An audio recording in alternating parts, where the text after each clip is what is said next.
Hello, everyone. I have a special guest in the building. He's a sports reporter and journalism student at the prestigious University of Missouri. I'd like to welcome you all, Matt Guzman. Matt, thank you for joining me today. Thanks for having me. I'm excited for this interview. I'm excited to get to know you a little bit better. I really appreciate this.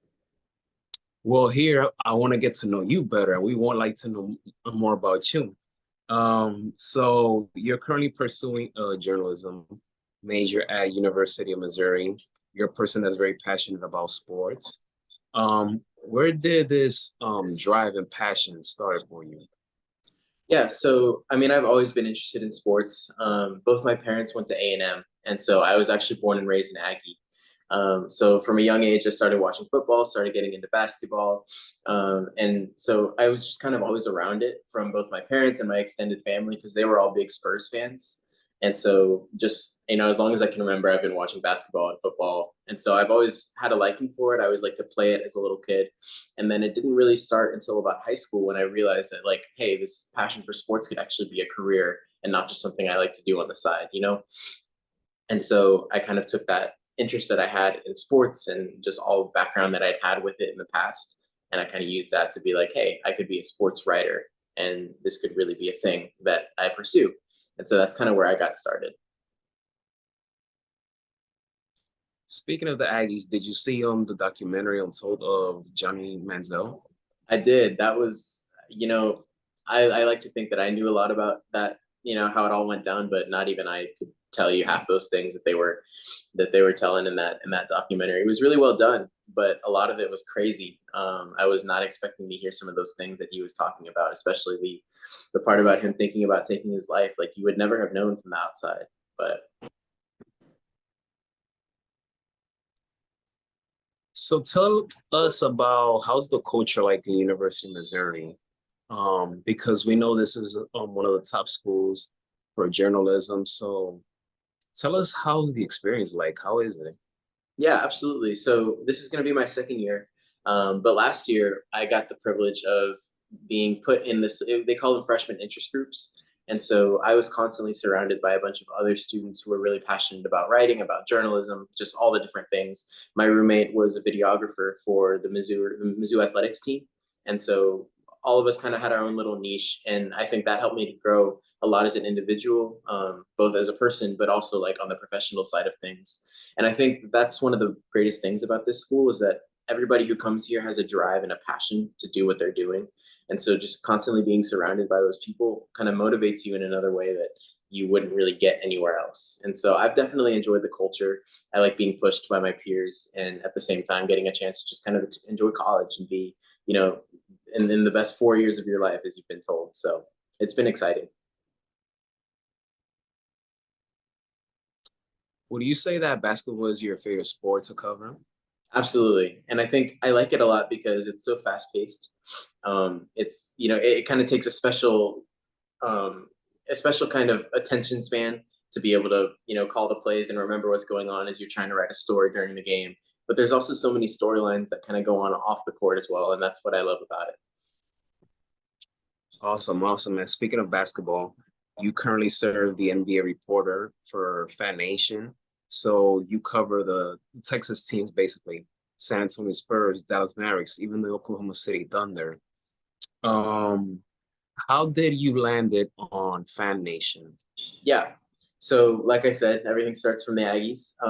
When I was entering my second semester last year, I reached out to Matt Gzman, who runs the A&M website for Fan Nation, and I asked if they had a spot, if I could start writing for them as well.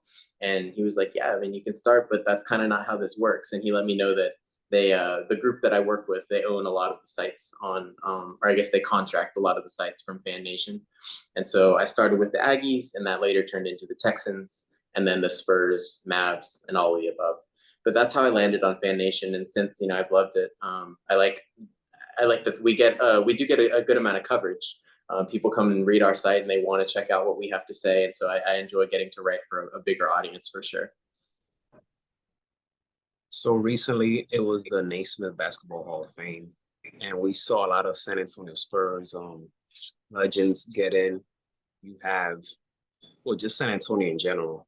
Yeah, Tony Parker, Greg Popovich, Pau Gasol, who played a little bit for San Antonio, Becky Hammond, who not only played in the WNBA for San Antonio, but became the assistant coach, and now you saw her winning with the Las Vegas Aces. Um, Covering the San Antonio Spurs like you're doing right now, how did it? What was your thought about the Naismith Basketball Hall of Fame? Yeah, for sure. And so I guess I'll start by saying that getting a chance to cover the Spurs and having been born and raised a Spurs fan was something really special for me. And so I've gotten a chance to kind of delve into those storylines that I remember watching before I was long before I was writing. And so this was kind of another example of that in a way because I got to see, Greg Popovich. I got to see Tim Duncan and Manu Ginobili up on stage with him. And I remember watching those players, and I remember my parents and my family watching those players. And so it was a really special moment. I love to see Popovich in that jacket, especially he's not one to show a lot of emotion on the court and especially in media, but just seeing him kind of really accept the fact that he was getting into the Hall of Fame and really be proud of all the things that he's accomplished was definitely special.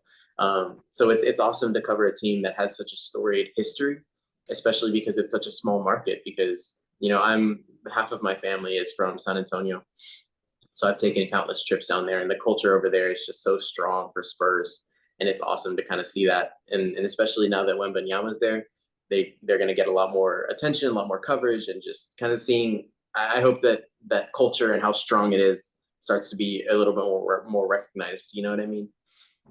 And that's the next topic I was going to get into on Victor Wembanyama.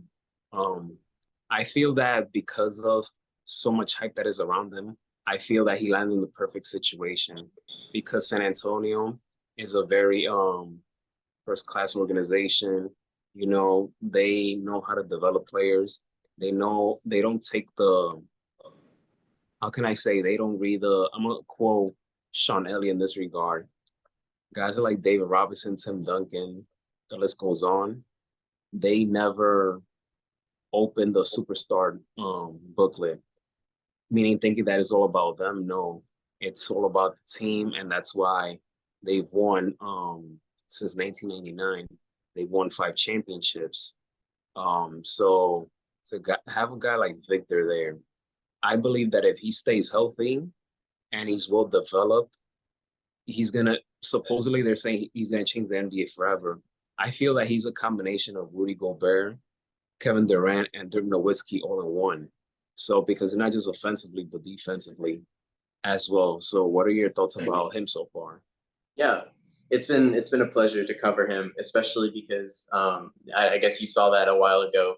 He came out and said that he wants to be really good at everything that he does, including media interviews. And I think every time that he's kind of gotten in front of a microphone, honestly, I get more confident in him and his abilities. And like you were mentioning with the Spurs, yeah, they know how to develop players. And so getting to see him go to that organization with Popovich and with the others, like the first week he was there, he had dinner with Tim Duncan and all of the Spurs legends. And so they really do know how to cater to a young star and how to make him something more than just a basketball player too. And I think that's what you mentioned is he's in a perfect position. And I totally agree. I think that the Spurs are a great place for him to thrive because, he gets to embrace that big culture that the city has, but he also gets to take his talents to the basketball court and learn from some of the best to ever play the game. You mentioned Rudy Gobert and Dirk Nowitzki. Like we have Dirk Nowitzki, who's one of the greatest NBA centers and forwards and just big men of all time, complimenting Victor Wembanyama on his game and how important he can be down the road. And so it's really cool to see that not only the media is kind of playing up how big and exciting he's going to be, but just to see former players want to take the time to mentor him and want to take the time to kind of make him more than just a basketball player, but one of the best to play it. And so that's what's I think awesome about his situation in San Antonio, and I'm definitely excited to watch him on the court. Yeah, definitely. I'm not a San Antonio fan, but I've always respected their organization, everything they accomplished. I've been following them for so many years. And hopefully one day, with the Victor Wembanyama era, I could go to San Antonio and catch a game over there. But Absolutely, you should go check it out. yeah, definitely, definitely.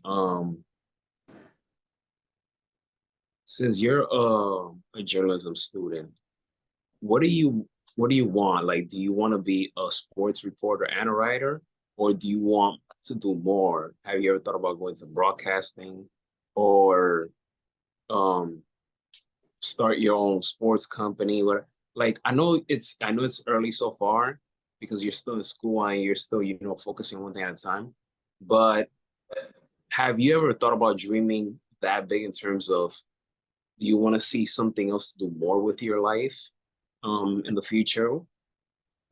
Yeah, so like you mentioned, it's still really early on. That is one of the great things about this university as well, though, being as, storied and respected as they are, they have a chance if you want to do something in journalism, if you want to be a broadcast, if you want to do writing, if you want to do video producing and documentary, there's a place here for that. And so I'm definitely, I'm very open. I'm not going to close off and say I want to do this and only this. I do have a preference. I would love to be a reporter and a storyteller first of all, because I feel like some of that has been lost over, now that everything is kind of shifting to more online media, clickbait, things like that. Some people forget that we're still in it to tell the stories more than just, get clicks and views on a site. And so I think as far as further than being a journalist, I haven't really thought I haven't thought that far. Like if I want to open my own company or if I want to be the head of something, I definitely want to go and be one of the more recognized names in the industry, but not just because I want that recognition, because I want people to read my stuff and be like, hey, I learned something, or hey, that's a great story. I'm glad that it was told. And so that's kind of where I'm sitting right now. I'm starting to get into the podcast side of things and learning that, writing and also talking about what you're writing is important. And so I'm excited to kind of get into that. But, if broadcast comes down the road or something else comes down the road, I'm definitely open minded. If you ever need a special guest for an episode on your podcast, I'm willing to participate. Anything with sports podcasts, just talk about sports, I'm down for it. So I'm giving you my service ahead of time. But Absolutely. Yeah. We'll definitely have you. definitely, definitely.